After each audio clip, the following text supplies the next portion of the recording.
আজ একটা বিশেষ দিন, মানে প্রত্যেক নতুন মায়ের কাছে এই যে ষষ্ঠী, এটা কিন্তু সন্তানের মঙ্গল কামনায় বেশ একটা বিশেষতম দিন।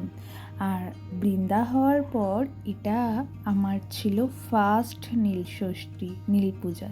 ছোটোবেলা থেকেই মাকে দেখে এসেছি যে এই কোনো উপোস করুক বা না করুক, এই নীল ষষ্ঠী কিন্তু সব সময় করেছে। অ্যান্ড তখন তো অত কিছু বুঝতাম না, বাট আজকের মাহাত্ম্যটা সত্যিই বুঝলাম। আজকে না, আগের দিন থেকেই আমি প্রিপেয়ার হচ্ছিলাম যে আমি এই নীল ষষ্ঠীটা বেশ সব কিছু মেনে করব। তো যথাযথ রেডি হয়ে একটা নতুন শাড়ি পরে একটু সেজেগুজে নিয়েছিলাম। আর আমার সাজা বলতে তো ওই একটু স্নান করে ওঠার পর টোনার আর একটু সানস্ক্রিন, ব্যাস এইটুকুনি। হ্যাঁ, এই যে এই কানেরটা দেখছো, এই কানেরটা দুভাবে পরা যায়। এই কানেরটা তোমাদের সাথে শেয়ার করলাম কারণ এই কানেরটা আমার 9 মাসের সাথে আমার মা আমাকে দিয়েছিল। বেশ সুন্দর না কানেরটা? খুব ইউনিক কিন্তু। জানো তো, হালকা সাজাই না আমাকে বেশি মানায়। কোথাও গিয়ে আমার স্কিনের টেক্সচারটা হারিয়ে যায় ফাউন্ডেশন মাখলে। তাই জন্যই আমি সবসময় সিম্পল থাকতে পছন্দ করি। এটাতে আমার স্কিনের কালারটা যেন বেশি ব্রাইট লাগে অন্যান্যর তুলনায়। এইবার বেরিয়ে পড়লাম আমি আর আমার শাশুড়ি মা। প্রথমে গঙ্গার ঘাটে যাব এবং ওখানেই আমি শিবের মাথায় জল ঢালবো। আমাদের বাড়ির সামনেই শিবের মন্দির আছে, কিন্তু ওটাতে যিনি পুরোহিত মশাই কাকু তিনি ছিলেন না বলে আমি গঙ্গার ঘাটে গেছিলাম আমরা।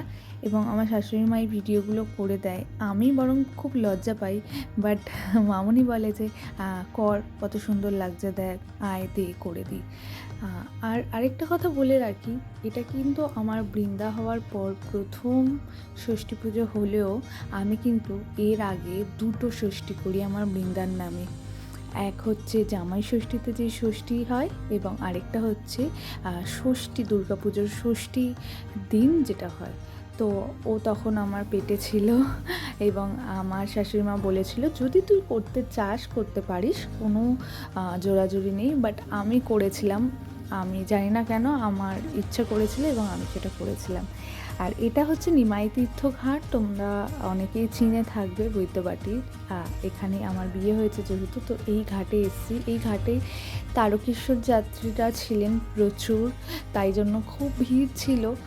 আর চারিপাশে মেলার মতন বেশ ভালো লাগে জায়গাটা। আর এর মধ্যে কিন্তু এই জায়গাটা অনেক ঐতিহ্য বহন করে, এই পুরো জায়গাটা, এই ঘাট, সমস্ত কিছু।